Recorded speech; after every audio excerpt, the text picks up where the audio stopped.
सबसे अमीर सहाबी, एक ऐसा सहाबी जिनकी दौलत आज भी बिलियंस ऑफ डॉलर्स बनती है, जिनका बिजनेस इतना बड़ा था कि इवन मुसलमानों की इतनी बड़ी खिलाफत भी उनसे कर्जे लेती थी। इस सहाबी का नाम हम सब अच्छी तरह जानते हैं और इनका नाम था Abdurrahman bin of.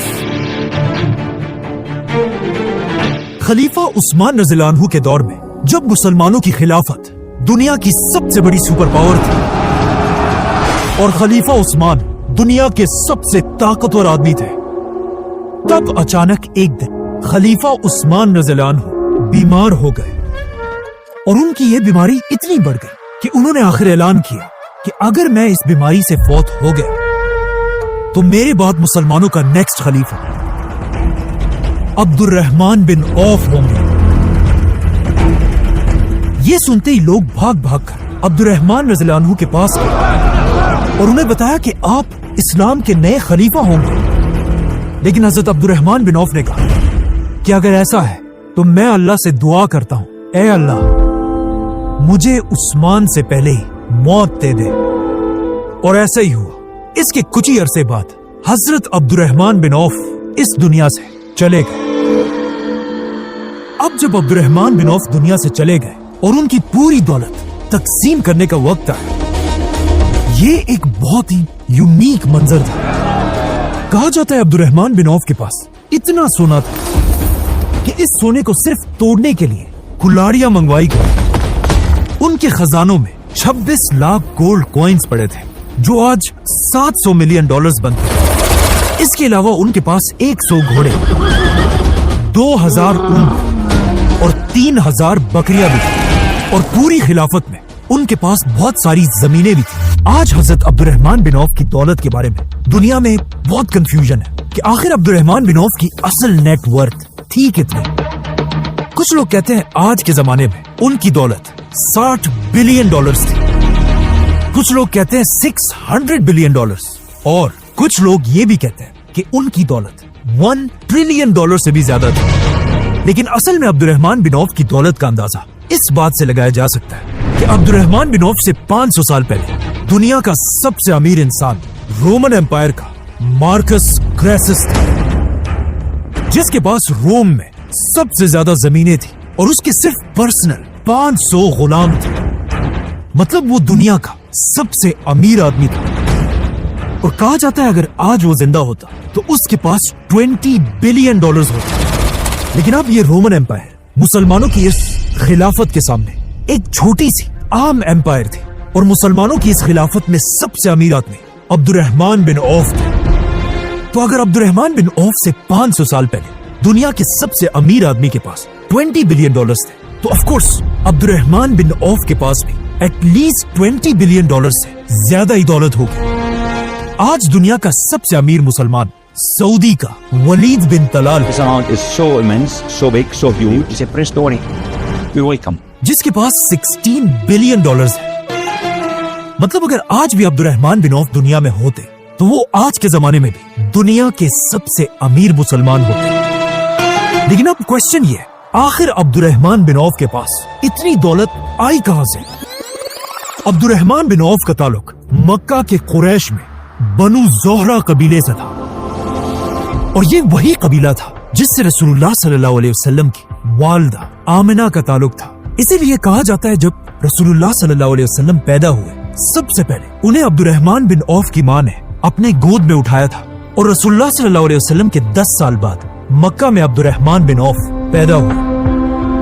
Abdurrahman bin Auf के वालिद मक्का के सबसे अमीर लोगों में से एक थे जिनका लेदर और परफ्यूम्स का बिजनेस पूरे अरब में फैला हुआ था, जिसके लिए वो कुरैश के साथ सर्दियों में यमन और गर्मियों में शाम जाते थे, जिसका जिक्र कुरान की सूरह कुरैश में भी है। लेकिन इन्हीं में से एक बार जब अब्दुर्रहमान बिन औफ के वालिद अपने दोस्तों के साथ एक सफर पर जा रहे थे, अरब के एक बदमाश कबीले ने उन पर हमला करके उन्हें और उनके दोस्त को मार डाला और उनके ये दोस्त खालिद बिन वलीद के चचा थे। तो अब अपने बाप के मरने के बाद जवानी में ही अब्दुर्रहमान बिन औफ अपने पूरे कबीले के सरदार बने और मक्का में उनका सारा बिजनेस संभालने लगे।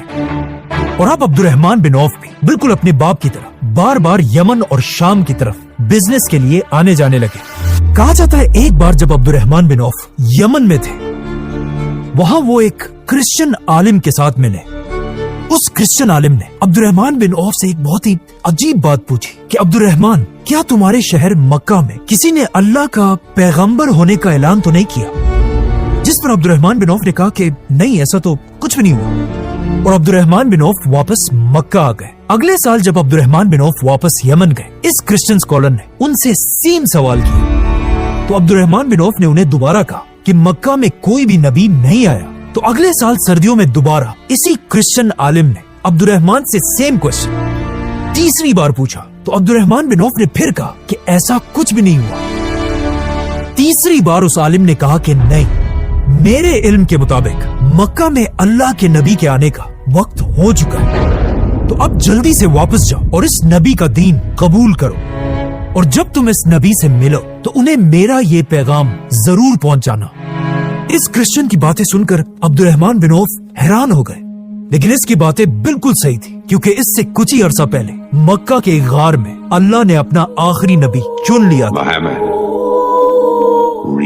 अब्दुर्रहमान बिन औफ सीधा वहाँ से मक्का की तरफ आए और ये सारी कहानी उन्होंने अपने दोस्त अबू बकर को सुनाई, जिसके बाद अबू बकर रज़ियल्लाहु अन्हु अब्दुर्रहमान बिन औफ को लेकर सीधा रसूलुल्लाह सल्लल्लाहु अलैहि वसल्लम के पास आए। जैसे ही रसूलुल्लाह सल्लल्लाहु अलैहि वसल्लम ने अब्दुर्रहमान बिन औफ को देखा, उन्होंने फरमाया, अब्दुर्रहमान, मुझे तुम्हारे चेहरे पर नूर नजर आ रहा है और जिस आदमी का पैगाम तुम मेरे लिए लाए हो वो मुझे सुना दो। अब्दुर्रहमान बिन औफ ये सुनकर हैरान रह गए और उन्हें समझ आ गई कि यही अल्लाह के सच्चे रसूल हैं। और इस तरह मक्का के सबसे अमीर लोगों में से एक अब्दुर्रहमान बिन औफ ने इस्लाम कबूल कर लिया। अब तक तो अब्दुर्रहमान बिन औफ मक्का के एक अमीर बिजनेसमैन थे, लेकिन इस्लाम कबूल करने के बाद ये सब कुछ बदलने वाला था, क्योंकि मक्का के बाकी सारे बड़े लोग रसूलुल्लाह सल्लल्लाहु अलैहि वसल्लम के खिलाफ हो चुके थे और इन नए मुसलमानों पर जुल्म करने लगे थे। आखिर हालात इतने खराब हुए कि रसूलुल्लाह सल्लल्लाहु अलैहि वसल्लम ने कुछ नए सहाबा को जमा किया और उन्हें कहा कि अब मक्का में रहना बहुत ही डेंजरस है, तुम सब मक्का को छोड़कर हबशा, इथियोपिया की तरफ चले जाओ, जहाँ एक नेक बादशाह निजाशी जरूर तुम्हारा ख्याल रखेगा। अब्दुर्रहमान बिन औफ भी इन नए मुसलमानों के साथ मक्का में अपना सब कुछ, सारा बिजनेस छोड़कर हबशा की तरफ चले गए और वहाँ जीरो से अपना नया बिजनेस बनाने लगे। काफी अरसा हबशा में रहने के बाद अब्दुर्रहमान बिन औफ वापस मक्का आए, जहाँ अब भी उनका बहुत बड़ा बिजनेस एस्टेब्लिश था। लेकिन जैसे ही वो मक्का पहुंचे, मुसलमान अब मक्का से मदीना की तरफ हिजरत करने की प्लानिंग कर रहे थे, जिसके बाद आहिस्ता आहिस्ता मुसलमान मक्का से मदीना की तरफ शिफ्ट होने लगे। लेकिन जब अब्दुर्रहमान बिन औफ के जाने का वक्त आया, मक्का के सारे बड़े सरदार आकर अब्दुर्रहमान बिन औफ के सामने बैठे और उनसे कहने लगे कि अगर आप भी मक्का को छोड़कर चले जाएंगे तो मक्का की सारी इकोनॉमी तबाह हो जाएगी। मतलब अब्दुर्रहमान बिन औफ के पास इतनी दौलत थी कि उनके जाने से पूरे मक्का की इकोनॉमी क्रश हो सकती थी। लेकिन जब अब्दुर्रहमान बिन औफ ने उनकी बात नहीं मानी, उन्होंने अब्दुर्रहमान रज़ियल्लाहु अन्हु के सामने एक शर्त रखी कि अगर आप जाना चाहते हैं तो जरूर जाए, लेकिन आपको अपना सारा बिजनेस और सारी दौलत मक्का में छोड़ कर जाना होगा। अब अब्दुर्रहमान बिन औफ रज़ियल्लाहु अन्हु के पास दो ऑप्शन थे, या तो मक्का में रहकर हमेशा एक रिच बिजनेसमैन की तरह आराम से अपनी जिंदगी गुजारे, और या अपना सब कुछ छोड़कर रसूलुल्लाह सल्लल्लाहु अलैहि वसल्लम के साथ मदीना की तरफ हिजरत करें और वहाँ एक गरीब आदमी की तरह अपनी जिंदगी दोबारा शुरू करें। तो ऑफ कोर्स अब्दुर्रहमान रज़ियल्लाहु अन्हु बगैर किसी झिझक के अपना सब कुछ मक्का में छोड़कर खाली हाथ मदीना की तरफ रवाना हुए। अब जब रसूलुल्लाह सल्लल्लाहु अलैहि वसल्लम के साथ सारे मुसलमान मदीना में जमा हो गए थे, रसूलुल्लाह सल्लल्लाहु अलैहि वसल्लम ने सारे मुसलमानों की एक बहुत बड़ी मीटिंग बुलाई, जहाँ रसूलुल्लाह सल्लल्लाहु अलैहि वसल्लम मक्का से आने वालों को मदीना वालों के भाई बनाने लगे। इसी तरह हर मुहाजिर को एक एक अंसारी का भाई बना दिया गया। लेकिन दो मुसलमानों को भाई बनाने से पहले आप सल्लल्लाहु अलैहि वसल्लम ये बात जरूर देखते थे कि जिस मुहाजिर का इससे पहले मक्का में जो स्टेटस था, अब उसे मदीना में भी सेम स्टेटस के अंसारी का भाई बना दिया जाता था। मतलब किसान को किसान के साथ और बिजनेसमैन को बिजनेसमैन के साथ। इसीलिए जब मक्का के सबसे अमीर सहाबी अब्दुर्रहमान बिन औफ को भाई बनाने का वक्त आया, तो उनका भाई रसूलुल्लाह सल्लल्लाहु अलैहि वसल्लम ने मदीना का सबसे अमीर आदमी साद बिन रबी को बनाया। जैसे ही साद बिन रबिया अब्दुर्रहमान रज़ियल्लाहु अन्हु को अपने घर लेकर गए। हजरत साद ने अब्दुर्रहमान से कहा कि मैं मदीना के सबसे अमीर लोगों में से एक हूँ, लेकिन मेरी ये ख्वाहिश है कि मेरे पास जो कुछ भी है उसका आधा मैं आपको दे दूं। लेकिन अब्दुर्रहमान रज़ियल्लाहु अन्हु ने उन्हें जवाब दिया कि नहीं, अल्लाह आपके माल को और भी बढ़ाए। मैं बस आपसे सिर्फ एक ही चीज चाहता हूँ कि आप मुझे बाजार का रास्ता बताएं। तो वो अब्दुर्रहमान रज़ियल्लाहु अन्हु को मदीना के सबसे बड़े बाजार, यहूदियों के बाजार लेकर गए।